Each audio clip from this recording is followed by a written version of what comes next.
Selamat malam, sobat sukses yang tidak terlalu sukses pada hari ini.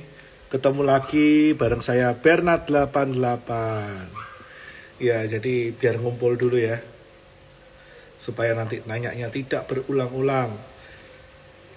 Saya akan jelasin sekilas lah tentang apa yang terjadi hari ini, supaya kalian ada bayangan kira-kira seperti apa sih arah market setelah Donald Trump terpilih.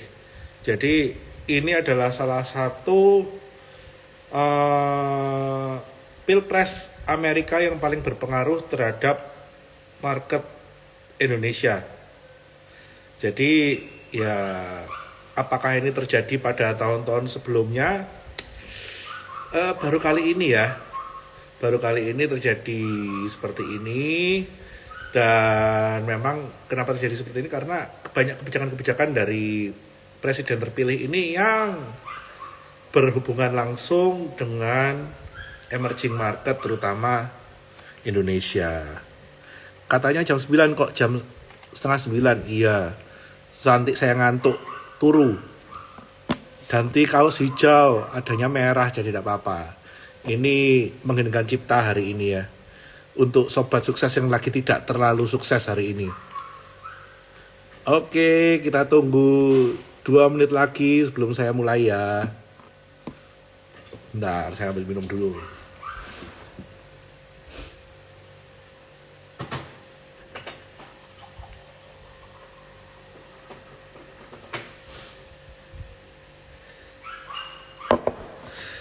Ya. Oke, jadi yang kita lihat hari ini, kalau teman-teman ada lihat saya punya konten kemarin, IHSG berada di persimpangan, yaitu di area berapa? 7440 sampai 7460. Di mana pada hari kemarin sebetulnya IHSG rebound cukup bagus dan dipimpin oleh Big Banks juga reboundnya. Jadi IHSG keluar dari neckline dan berhasil masuk ke zona aman. Nah, ini tetap bertahan hingga pagi tadi, di mana pagi tadi market cukup bagus ya, masih ya. Big Banks juga cukup masih tertahan hingga jam 11. Ini arah pemenang dari US election mulai kelihatan, yaitu Donald Trump. Nah, di sini ini mulai terjadi sell off lanjutan nih, di mana pada 2 konten saya sebelumnya yang saya ada membahas tentang US election antara Kamala Harris atau Donald Trump. Ketika Donald Trump ini naik, memang secara tidak langsung kebijakan Donald Trump ini tidak akan menguntungkan Indonesia sebagai emerging country. Karena apa? Donald Trump bagus, yes, Donald Trump bagus karena dia menuju deglobalisasi di Amerika dengan spiritnya make America great again seperti biasa. Dan spirit deglobalisasi ini yang menjadi isu global. Karena apa? Yang pertama, Amerika akan menetapkan politik dumping. Dia akan perang tarif nih.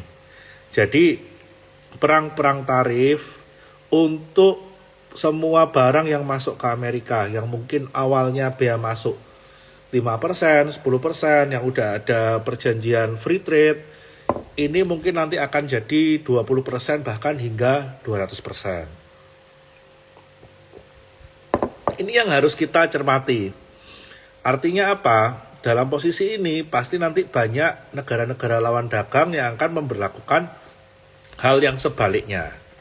Seperti itu. Jadi kalau Amerika memberlakukan bea masuk tinggi, ya pasti lawan dagangnya juga akan memberlakukan bea masuk tinggi untuk barang-barang produksi di Amerika.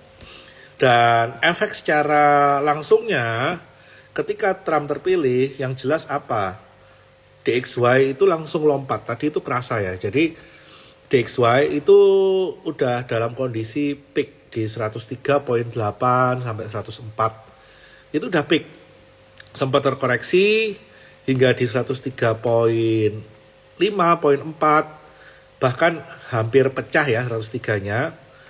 Dan US Treasury pun kemarin hingga malam udah sempat terkoreksi dari 4,4 sempat pecah 4,3 ya, hingga akhirnya tadi sewaktu jam 11 US dollarnya DXY-nya naik ke 105,3,4 hingga saat ini, dan DXY-nya dan US Treasury-nya pecah juga ke 104,4.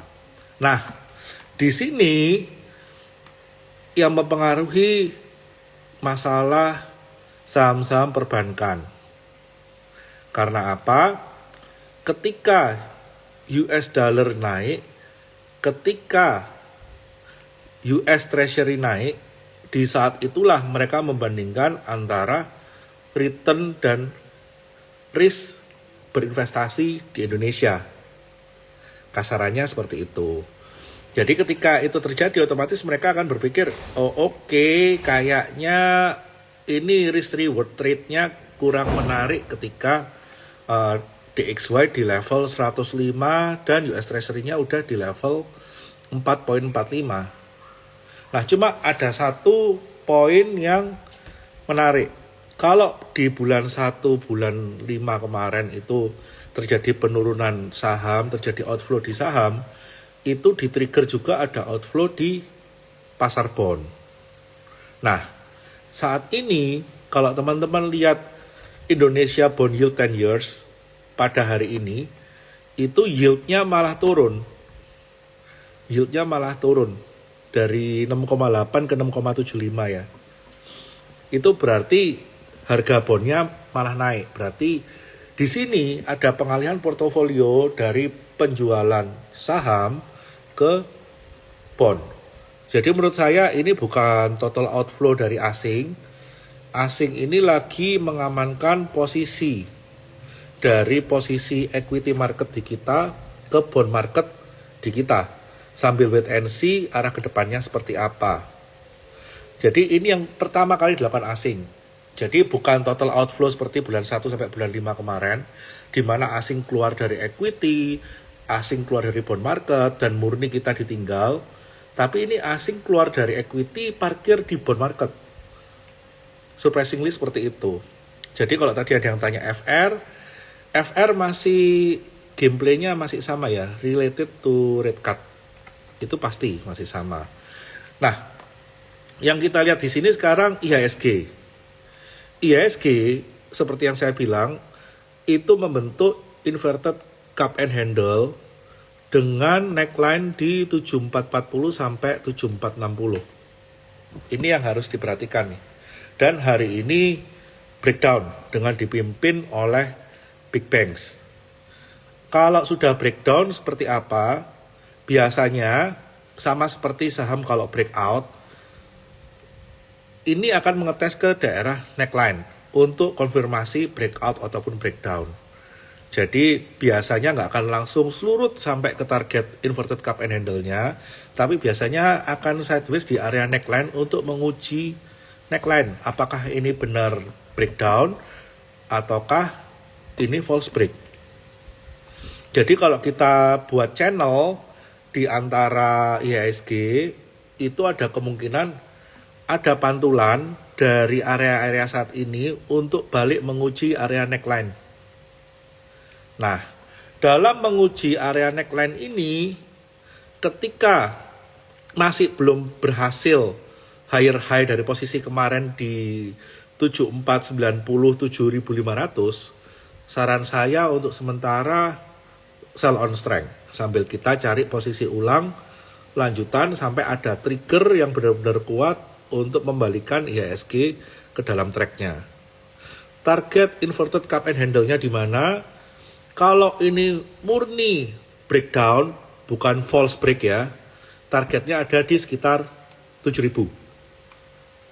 Triggernya apakah ada? Untuk sementara triggernya belum ada. Sementara triggernya hanya berdasarkan ini US election, yang terpilih adalah Donald Trump dengan segala kebijakannya dia, ini tidak pro ke emerging market sehingga investor asing merasa tidak mau masuk ke equity market. That's it, itu dulu. Nah, trigger untuk reboundnya selain secara teknikal apa? Ingat, selain secara teknikal, secara fundamental akan ada Fed decision rate itu tanggal 8 subuh. Yang bagi saya kemungkinan besar Fed rate ini akan di-cut 25 basis point. Dan berikutnya pasti akan diikuti oleh rapat Dewan Gubernur BI yang akan cut rate mungkin 25 atau 50 basis point. Dan apakah ini cut rate yang terakhir tahun ini? Kemungkinan Desember akan ada final cut rate 25 basis point juga. Jadi ini adalah trigger yang mendukung untuk terjadi technical rebound sambil uji neckline. Jadi ini adalah pertaruhannya, apakah ini benar terjadi breakdown ataukah akan terjadi false break. Jadi jangan dilihat 7.000-nya dulu ya guys, saya nggak mau menakut-nakuti, cuma saya menyampaikan fakta. Inverted cup and handle IHSG saat ini targetnya bisa ke 7.000 kalau confirm. Menjelang confirm pasti ada uji neckline, nggak akan langsung sekali jebol, langsung selurut sampai ke 7.000. Nggak, karena apa? Terbentuknya cup and handle-nya yang di atas, inverted cup dan inverted handle-nya itu dalam time frame yang cukup lama. Jadi untuk mencapai target pun itu pasti cukup lama. Seperti itu. Jadi dan itu belum juga pasti, karena ini pasti akan ngetes dulu. Sama seperti saham breakout. Kalian saham breakout kan juga ada yang namanya false break ya. Oh udah breakout nih cup and handle. Ternyata di neckline sehari 2 hari ternyata false break balik turun. Sama, IHSG pun sama. Ini dalam kondisi IHSG pasti akan menguji neckline-nya dia. Cuma saya tadi sampaikan ada sentimen-sentimen positif yang bisa membuat IHSG rebound. Seperti itu. Dan ada yang ngomong US ATH melulu. Ya, karena apa? Trump naik itu good for Amerika. Sekali lagi, jangan salah. Trump naik itu banyak orang yang bilang good. Ya memang good. Good for Amerika. Good for US market. Dimana ketika Trump naik, dia pasti akan proteksionis ke Amerika. Dan diharapkan Amerika akan masuk ke era industrialisasi kedua. Seperti itu. Jadi itu big picture ya, masalah nanti Trumpnya bisa eksekusi atau enggak. Ya kita lihat apakah dia bisa didukung Senat atau enggak. Kita lihat masalah Trump untuk menurunkan pajak korporasi dari 21 ke 15 apakah berhasil. Kita lihat apakah Trump yang menurunkan pajak penghasilan pribadi menjadi 0 itu berhasil, kita lihat. Nah, ini semua yang menjadi trigger kenapa sih kalau asing ini sekarang wait and see dulu. Karena mereka takut kalau misalkan corporate tax diturunin dari 21 ke 15, ya otomatis industri akan berpikir untuk balik ke Amerika. Ketika pajak penghasilan dari Amerika ini dibuat 0, ya otomatis ekonomi di Amerika akan semakin muter ya.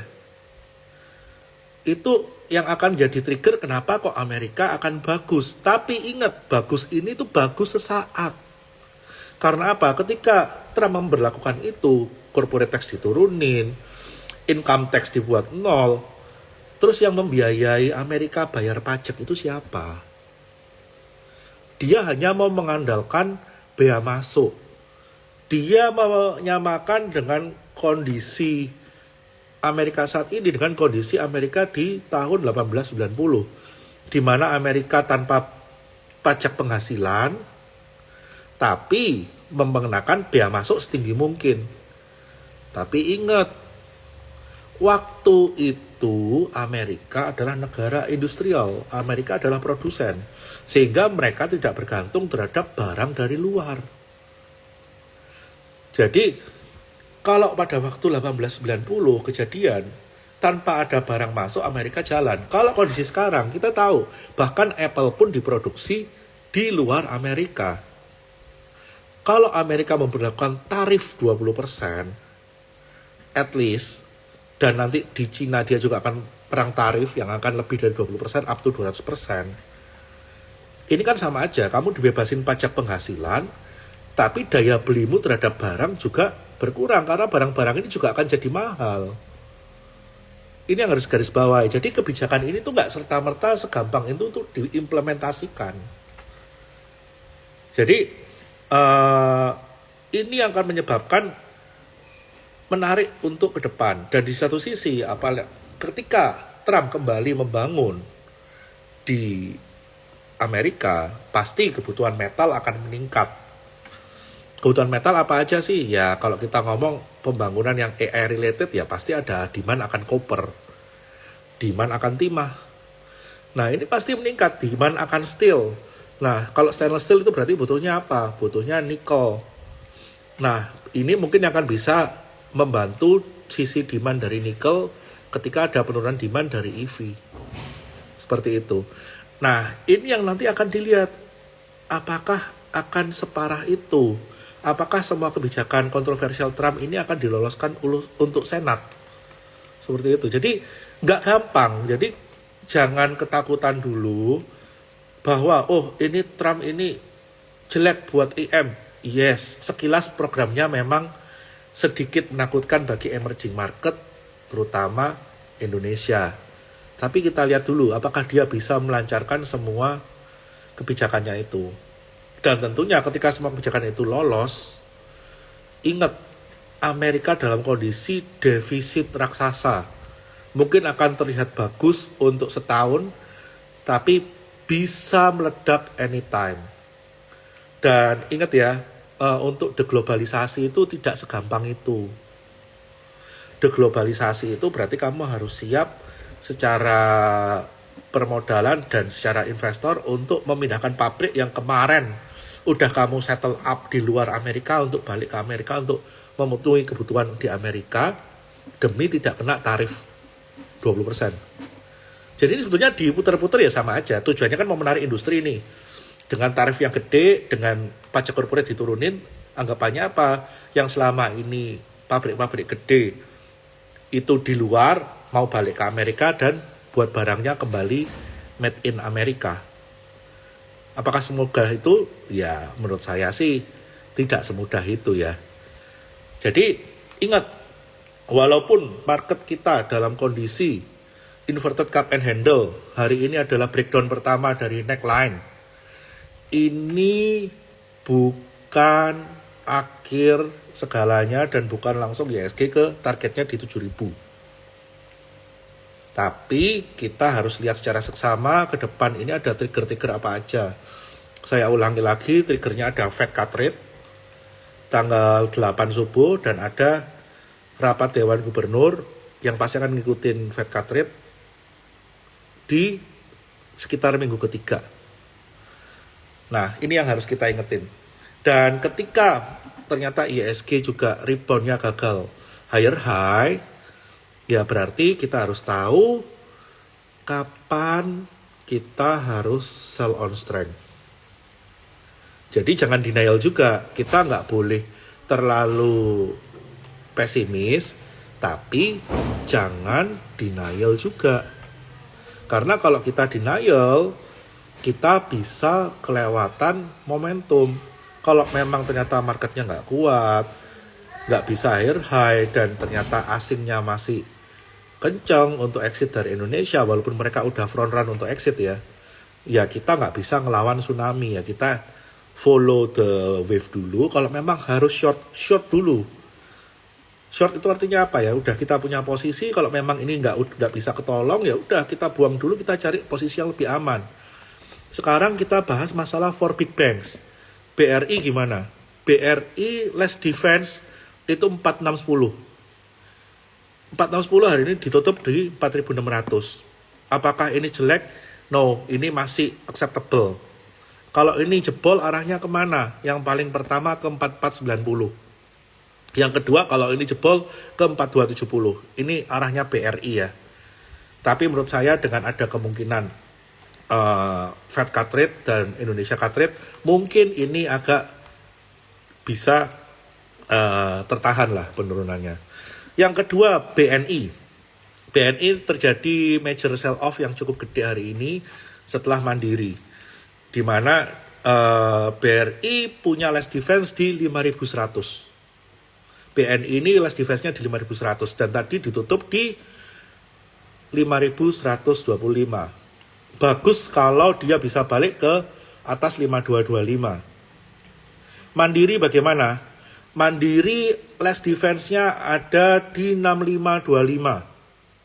Mandiri last defense ada di 6.525. Saya ingetin lagi ya, Mandiri last defense di 6.525. Kalau itu sampai jebol, kita akan ketemu Mandiri mungkin di 63 dulu.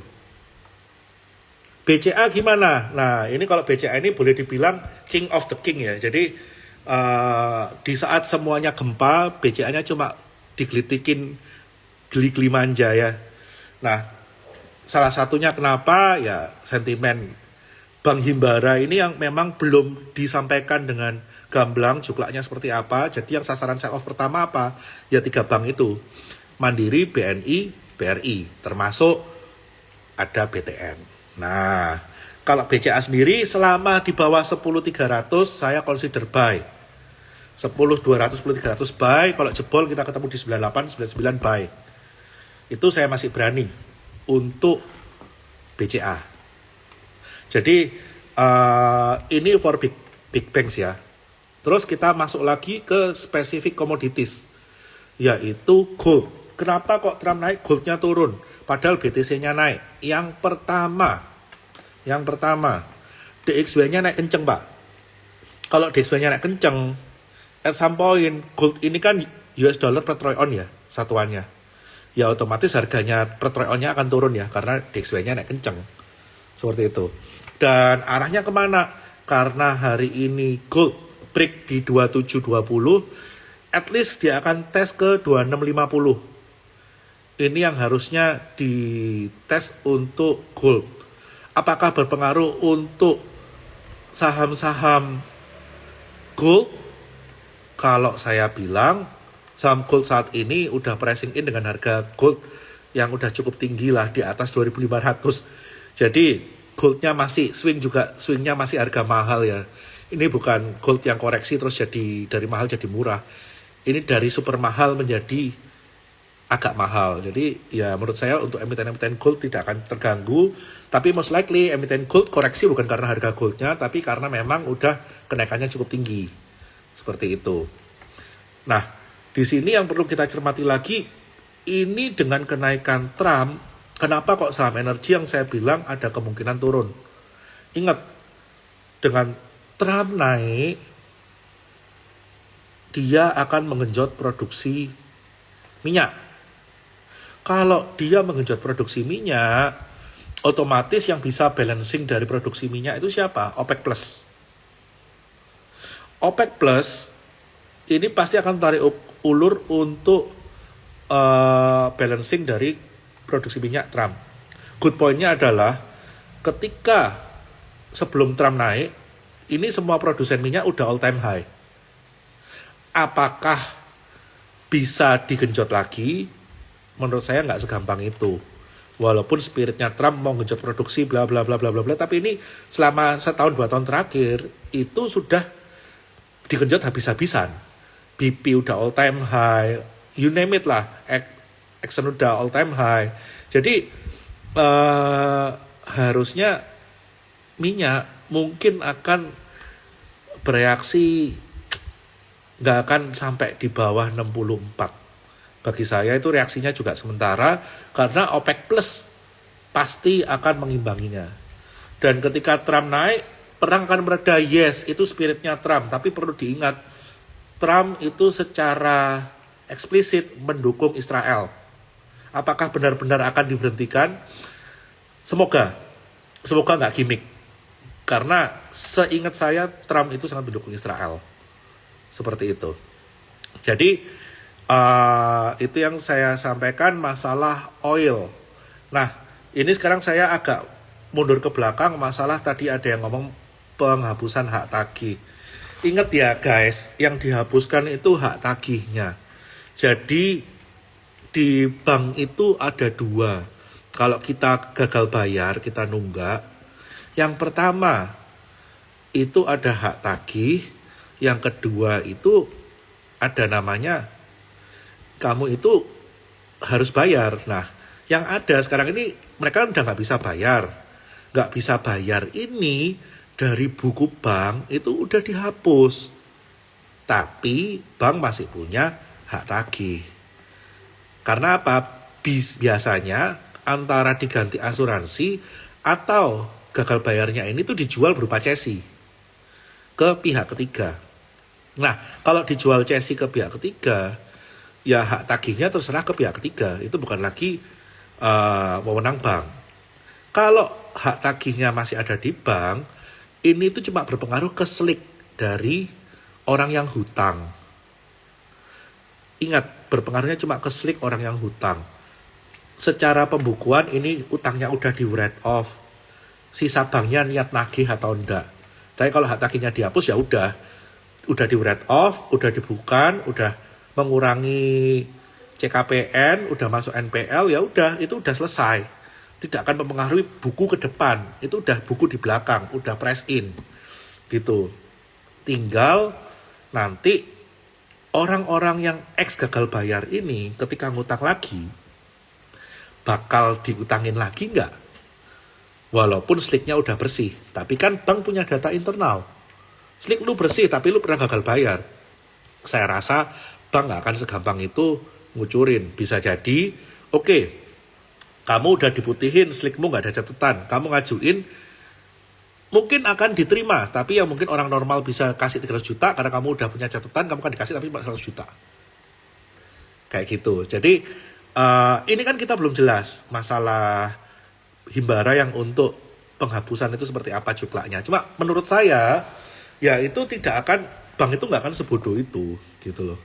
Bank ini bukan yayasan, dan memang kalau hak tagihnya dihilangin secara buku itu nggak akan berpengaruh, tapi itu akan berpengaruh ke slik dari yang hutang seperti itu.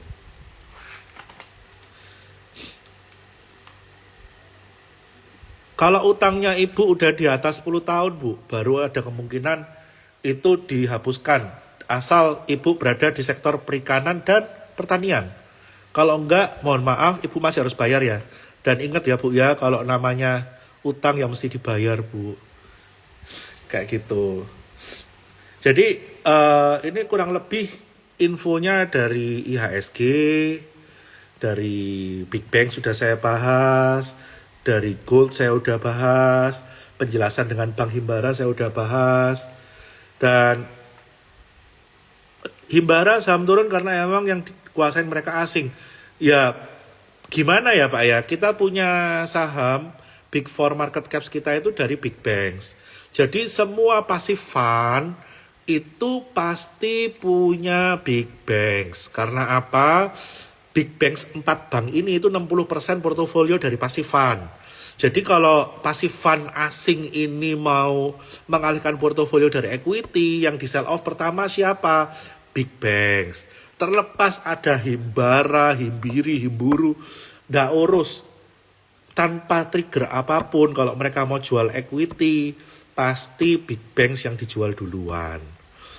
Secara prorata ya, seperti itu. Jadi ya memang kalau kita ngomong masalah asing, ya pasti 4 Big Banks ini akan terpengaruh. Sisa yang paling dalam seperti apa ya, karena efek lanjutannya. Seperti itu. Jadi kalau ASI gimana? ASI masih tertahan di 5.050. Itu adalah support kuat ASI. Pastikan tidak jebol. Kenapa ASI ikut dijual? Ya setelah Big Banks yang gede berikutnya apa? ASI.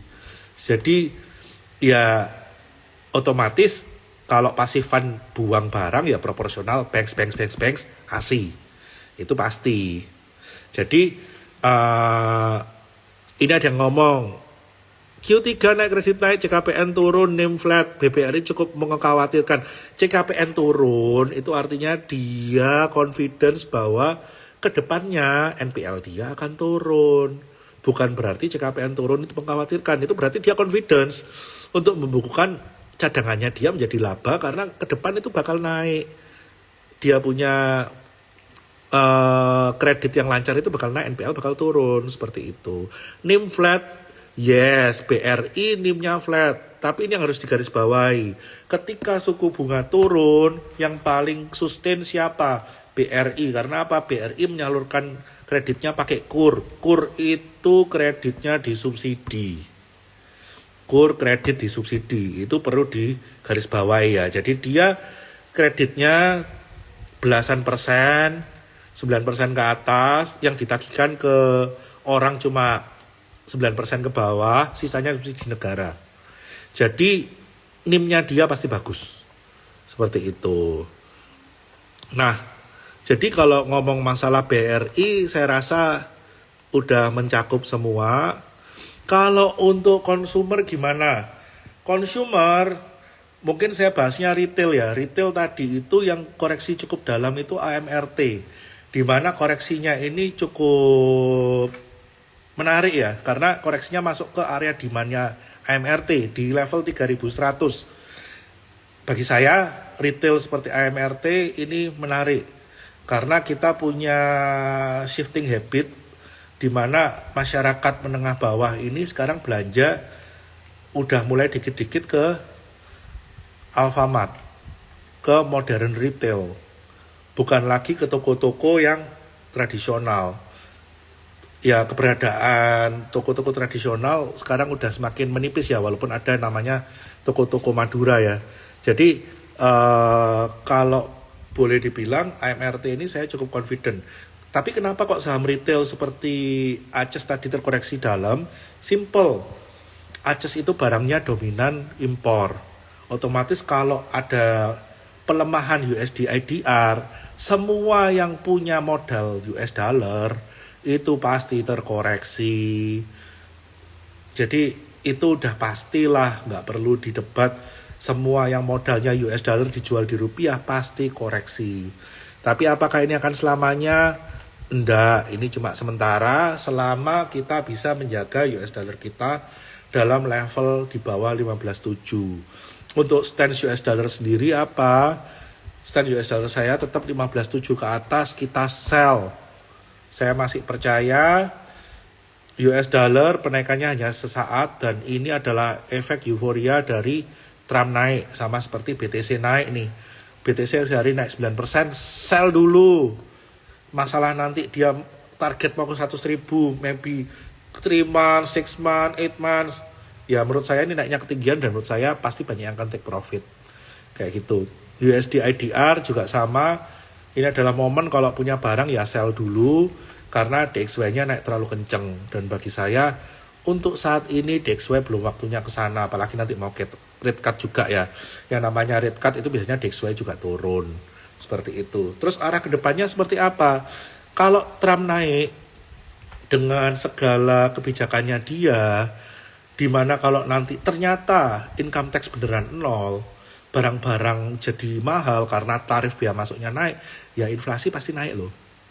Inflasi pasti naik artinya apa? Ketika Trump naik, lupakan suku bunga yang diharapkan balik ke 3%. Syukur-syukur suku bunga di Amerika itu bisa 4%, 4,25. Jadi ini yang kita harus close look bareng-bareng nih.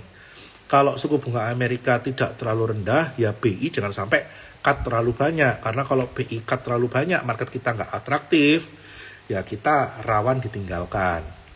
Berapa sih spread yang menarik bagi asing untuk masuk ke market kita?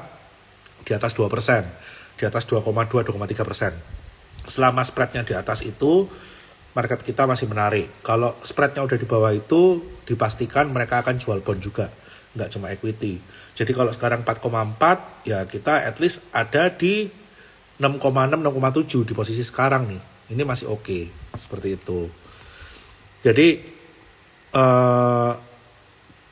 untuk yang lainnya saya lagi lihat Telkom, oke. Saya udah warning untuk Telkom. Telkom pecah 2.800 itu tidak baik-baik saja. Dan ingat, mungkin saya udah sering bahas masalah Telkom di grup saya. Telkom ini sejak menjual IndiHome ke Singtel, berarti dia udah kehilangan sapinya dia, sapi perahnya dia udah hilang, bro. Jadi untuk menggantikan income yang ada ini cukup berat. Dan sumber income-nya dia kalau hanya berdasarkan dari data dan hanya dari bagi hasil Telkomsel itu nggak cukup. Arahnya dia ke depan, dia ini mau fokus ke B2B service data center, which is dia masuk ke capex cycle. Kalau dia masuk ke capex cycle, for sure pasti akan berat. Jadi kalau saya pribadi, ada yang nanya ke saya, apakah BRI ini akan jadi Unilever kedua? Enggak, BRI masih growing. Yang saya khawatir jadi Unilever kedua saat ini adalah Telkom. Hati-hati. Kalau yang masih punya Telkom, yang masih kekeh megangin Telkom, hati-hati. Ini saya udah warning sejak Telkom 3.800 pecah. Hati-hati.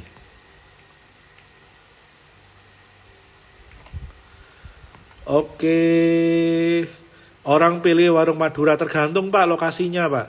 Kalau di sekitaran saya ya, warung Madura sendiri itu kan juga nggak terlalu available Alfamart jumlahnya. Lebih banyak jumlah Alfamart dibandingkan warung Madura. Jadi ya so far sih orang dikit-dikit masih belanja di sana. Dan sadar nggak sadar, harganya Alfamart itu nggak murah. Dulu murah, sekarang nggak. Kayak gitu. ASI udah dibahas, Unilever aduh lupakanlah 1.200 itu. Itu aja kalau resultnya dia nggak lanjut turun ya. Kalau lanjut turun ya meledos.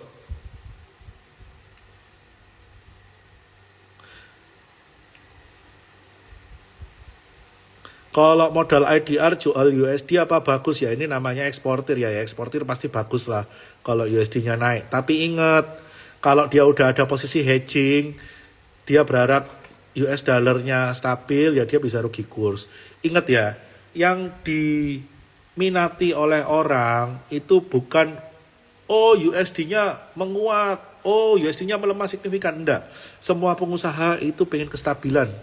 Mereka nggak peduli 15.7, 15.4, 15.2. Yang penting jangan tiap minggu dari 15.2 ke 15.7, turun 15.1, naik 15.5. Itu yang pengusaha nggak suka. Jadi yang dituntut adalah kestabilan. Seperti itu. FR Indon udah saya bahas. Saham Pak HT, untuk saya ingatkan ya, Pak HT ini euforia ya. Ya oke lah, HT, BFF, Trump, oke, I agree. Apakah ini sustain? Ya hati-hati jangan sampai jadi tukang cuci piring di pesta. Kayak gitu. Tins gimana? Tins buat yang ngikutin saya, dari harga 700 saya call, target saya 1.300, which is udah lebih, sampai ke 1.500. Ya saya sih udah puas, saya sudah TP. Saya akan masuk lagi nanti hanya untuk apa? Untuk trading. Seperti itu. Tahu spread yang menarik bagi asing 2-2,3% itu dari mana? Dari pengaraman, Pak. Kamu lihat aja ke belakang yang men-trigger inflow dan outflow itu kalau spreadnya berapa. Dan itu kamu tahu lah. Itu ada dari pengalaman. UNTR bakal turun lagi nggak? Oke, gini. ASI turun, UNTR-nya kok kuat. Yang pertama, result dari ASI itu ditopang oleh United Tractor. Ini saya selalu bahas. 40-50% income ASI itu United Tractor. Oke, saya setuju. Penjualan mobil udah bottoming. Tapi kita ingat dagingnya itu ada di United Tractor. Kalau dagingnya ada di United Tractor, ngapain orang pilih ASI-nya? Otomatis orang akan pilih ke United Tractor-nya yang dominan. 40-50% income ada di sana gitu kan. Dan United Tractor penjualan Komatsu itu juga udah rebound. Jadi kemarin penjualan Komatsu itu sempat turun karena apa? Inden, banyak penjualan yang belum terdeliver. Dan pemesanan sih banyak ya, karena kita tahu banyak tambang-tambang yang ekspansi karena coal harganya bagus. Semua all commodities itu harganya bagus dan prospek ke depan banyak forecasting harga copper juga akan bagus. Itu demand alat berat gede banget. Jadi kalau menurut saya United Tractor gimana? Ini adalah holding tambang paling komplit. Kamu nyari emas, dia punya Martabe. Kamu nyari coal, dia punya kontraktornya Pama. Tambang sendiri juga ada. Kamu nyari koper, dia ada investasi koper juga. Kamu cari nikel, dia ada investasi nikel juga. Komplit. Jadi kalau saya pribadi, proksi dari pertambangan dengan valuasi paling murah saat ini United Tractor. Seperti itu. Oke, kira-kira yang lain yang tanya spesifik masalah saham-saham, saya ulangi, saya udah bahas masalah for Big Bang, saya udah bahas masalah makronya, saya udah bahas masalah gold, saya udah bahas masalah oil, saya udah bahas masalah US dollar. Saya rasa udah cukup. Jadi live-nya ini sekilas aja, saya ingin teman-teman ini ada bayangan seperti apa. Jadi saya ulangi sekali lagi buat yang baru join, IHSG, breakdown, neckline, inverted cup and handle. Neckline-nya ada di 7440 sampai 7460. Target inverted cup and handle-nya Rp7.000. Untuk menghindari IHSG ke Rp7.000, IHSG harus bisa menyatakan dirinya false break. Dengan cara apa? Dari posisi saat ini IHSG harus rebound ke atas 7440, 7460 dan harus higher high di 7490 dan 7500. Ini yang harus dipegang kuat. Kalau memang IHSG bisa rebound, IHSG bisa false breakdown, berarti IHSG dapat melanjutkan penguatan. At least dia akan tes neckline di 7800 untuk dia dalam zona ranging atau double bottom. Tapi kalau IHSG nggak bisa higher high, please take your action. Berarti kemungkinan IHSG akan melanjutkan breakdownnya dan targetnya kelihatan. Trigger sementara untuk rebound, saya ulangi, tanggal 8 subuh itu ada Fed decision rate, di mana bagi saya kemungkinan besar Fed akan menurunkan 25 basis point dan akan diikuti oleh BI di sekitar minggu ketiga. Dan kemungkinan kalau 25 basis point pasti akan diikuti oleh pemotongan 25 basis point oleh BI. Jadi ini kunci rebound kita. Apakah ini bisa menyelamatkan IHSG kita? I don't know. Saya juga mencoba untuk mengikuti dan memahami. Yang jelas triggernya ada, teknikalnya ada. Ada wildcard? Yes, ada wildcard. Kalau market kita tiba-tiba diangkat oleh sahamnya Pak PP. Tapi kondisinya seperti apa? Saham Pak PP, Brand itu berada dalam dekat support kuatnya dia di 61, 6150. Kalau ini ambrol, ya I'm sorry. Brand berarti no hope. Kalau brandnya naik, ini akan mengajak teman-temannya naik cuan dan BTRO naik. Ya, jadi kuncinya aja di situ. Dan tadi sebetulnya Brand ditutup juga cukup cantik. Tantangannya Brand apa? Trump anti green energy. Tantangannya Brand di sini nih. Trump anti green energy. Tapi ini tidak akan berdampak langsung karena apa? Ya green energy yang Trump anti kita juga nggak nyuplai kok. Kita nyuplai untuk Indonesia sendiri karena tidak segampang itu untuk jualan listrik keluar Indonesia. Jadi selama arahan dari Indonesia dari Pak Prabowo masih inline, ya proyek-proyek green energy ini masih jalan, ya harusnya no problem. Seperti itu. Jadi ini wildcard-nya ada di Brand. Wildcard lain ada di for Big Bank yang tadi saya udah sampaikan. Kalau bisa rebound dengan trigger-trigger yang ada, IHSG bisa selamat. Oke, jadi saya tidak pernah untuk over bullish. Yang ingin saya sampaikan satu, BRI pada kondisi sekarang itu sama dengan kita beli FR. Dengan dividen payout ratio 80%, kita itu bisa punya dividen kurang lebih 7% di BRI. Ingat, dividen 7% di BRI itu tidak kecil. Karena kita bisa masuk nominal berapapun kita mau. Jadi kalau kita punya BRI, itu sama seperti kita punya FR. Karena apa? BRI itu juga risk free rate bagi saya. Karena apa? Kalau BRI sampai fail, Indonesia fail. Kemungkinannya akan turun ada, yes, volatile ada. Tapi BRI apakah masih akan growing? So far saya lihat BRI masih akan growing. Jadi itu bayangan saya. Atur uang kalian, atur cash kalian. Jangan terlalu overconfidence. Tapi ingat, jangan juga terlalu pesimis. Jaga trading pakai mata, lihat benar-benar posisinya dan jaga posisi portfolio kalian. Kalau beneran butuh short. Yang penting jaga modal, cuan bisa cari balik. Oke, see you on next opportunity. Bye-bye.